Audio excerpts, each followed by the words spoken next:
नमस्कार, मैं हूं बलजीत सिंह और आप देख रहे हैं मिशन 24x7।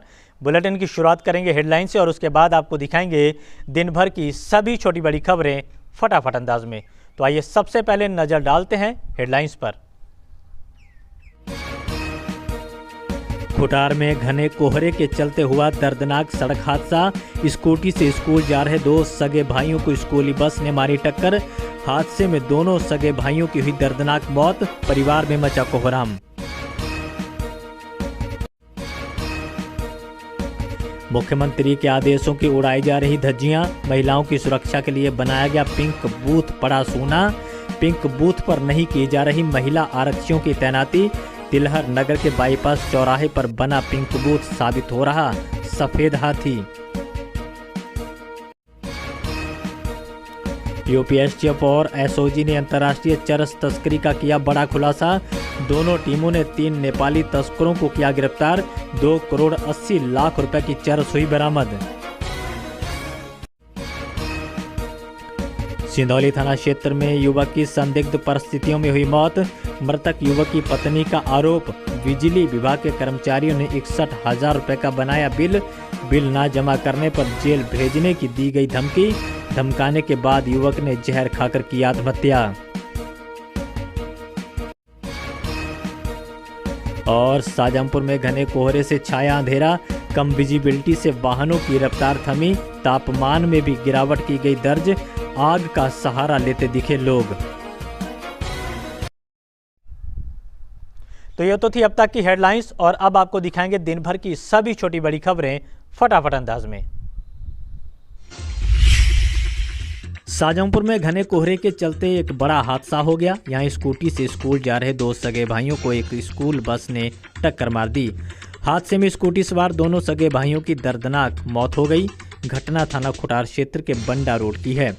यहां उदरा मोड़ के पास स्कूटी से जा रहे कक्षा 9 के छात्र जीतपाल सिंह और कक्षा 2 के छात्र हरमीत सिंह को घने कोहरे के चलते एक स्कूल बस ने सामने से टक्कर मार दी।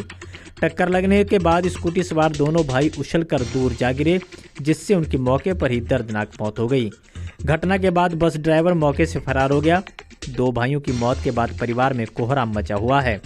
फिलहाल पुलिस ने स्कूली छात्रों के शवों को कब्जे में लेकर पोस्टमार्टम के लिए भेज दिया है। पुलिस ने अज्ञात स्कूल बस चालक के खिलाफ मुकदमा दर्ज करके कार्रवाई शुरू कर दी। तिलहर नगर के बाईपास चौराहे पर बना पिंक बूथ सूना पड़ा हुआ है। दरअसल यहां पिंक बूथ बनाए जाने के बाद किसी भी महिला आरक्षी की तैनाती नहीं की गई, जिसके चलते यहां जरूरत पड़ने पर कोई भी महिला आरक्षी महिलाओं की मदद के लिए मौजूद नहीं मिलती। आपको बता दें कि व्यस्तम इलाका ही यहां रोजाना हजारों लोगों का आवागमन होता है। आज जिलाधिकारी उमेश प्रताप सिंह ने राजनीतिक दलों के प्रतिनिधियों के साथ ईवीएम वेयरहाउस का त्रैमासिक निरीक्षण कर व्यवस्थाओं का जायजा लिया। इस दौरान वेयरहाउस की सुरक्षा संबंधी लगे उपकरणों, विद्युतीकरण, सीसीटीवी कैमरा और सुरक्षा मानकों का गहनता से सिंधौली थाना क्षेत्र के एक युवक की संदिग्ध परिस्थितियों में मौत हो गई। दरअसल युवक की हालत बिगड़ने पर परिजन उसे सामुदायिक स्वास्थ्य केंद्र लेकर पहुंचे थे। यहां उसकी हालत नाजुक होने पर उसे मेडिकल कॉलेज रेफर कर दिया गया। यहां डॉक्टरों ने उसे मृत घोषित कर दिया। वहीं मृतक युवक की पत्नी का आरोप है कि बुधवार को बिजली विभाग के कर्मचारी घर पर बिजली का बिल निकालने आए थे। इस दौरान उन्होंने 61,000 रुपये का बिल निकालकर उनके पति को थमा दिया और बिल जमा करने को लेकर धमकाया भी। महिला का आरोप है कि उसके पति को धमकाया गया कि अगर उसने बिल नहीं जमा किया तो उसको जेल भेज दिया जाएगा। महिला का कहना है कि कर्मचारियों के धमकाने के बाद उसके पति ने जहर खाकर आत्महत्या कर ली। फिलहाल पुलिस इस पूरे मामले में पहाड़ों पर हुई भारी बर्फबारी से कड़ाके की सर्दी के बीच अब कोहरे ने भी लोगों की मुसीबत बढ़ा दी है।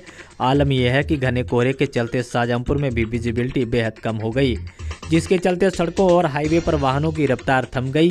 विजिबिलिटी कम होने की वजह से छोटे वाहन सड़क के किनारे कोहरा कम होने का इंतजार कर रहे। दरअसल पिछले 3 दिनों से लगातार तापमान में गिरावट दर्ज की जा रही थी, जिसके चलते कड़ाके की सर्दी शुरू हो गई।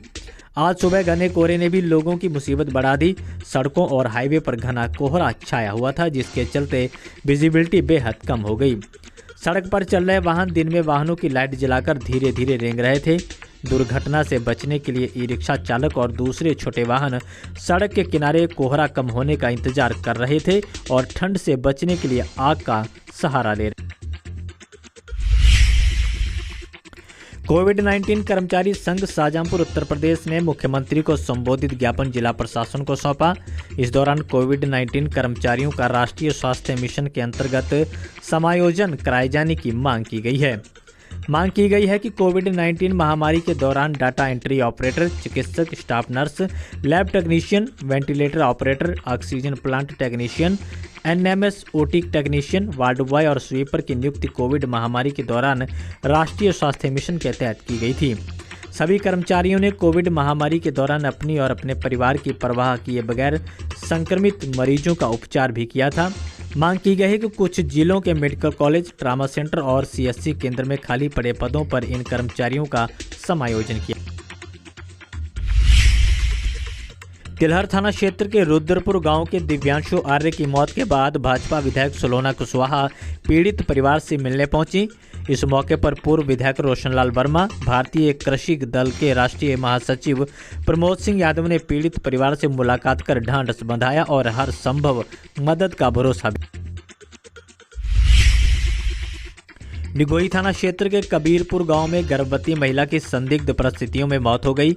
महिला के मायके वालों ने पति पर लापरवाही का आरोप लगाया है। चौक कोतवाली क्षेत्र के मोहल्ला अब्दुल्लागंज की रहने वाली ममता की शादी 10 साल पहले निगोही क्षेत्र के कबीरपुर गांव के शिव कुमार के साथ हुई थी। बताया जा रहा है कि ममता 8 महीने की गर्भवती थी। मायके पक्ष का आरोप है कि प्रसव पीड़ा के बाद ममता के पति ने मौके पर उपचार नहीं दिलाया, जिसके चलते उसकी हालत बिगड़ने के बाद अस्पताल में उसकी मौत हो गई। फिलहाल पुलिस ने शव को कब्जे में लेकर पोस्टमार्टम के लिए भेज दिया। नगर आयुक्त संतोष कुमार शर्मा ने आज इस्लामिया इंटर कॉलेज और अंटा चौराहे तक सीवर लाइन के निर्माणाधीन कार्य का निरीक्षण किया। निरीक्षण के दौरान निर्माण कार्य की स्थिति को देखते हुए कार्य में तेजी लाए जाने के लिए संबंधित को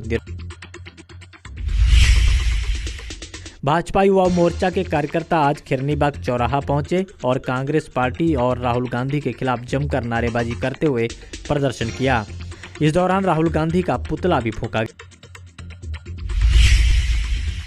थाना मदनापुर पुलिस को बड़ी कामयाबी हाथ लगी है। पुलिस ने जानलेवा हमला करने के मामले में फरार चल रहे वांछित अभियुक्त को गिरफ्तार किया है। पूरी घटना 1 दिसंबर की बताई जा रही है। गिरफ्तार किया गया अभियुक्त खुदागंज थाना क्षेत्र के चरखौला गांव का रहने वाला मोहित बताया जा रहा है। फिलहाल पुलिस ने गिरफ्तार मोहित को अब जेल भेज।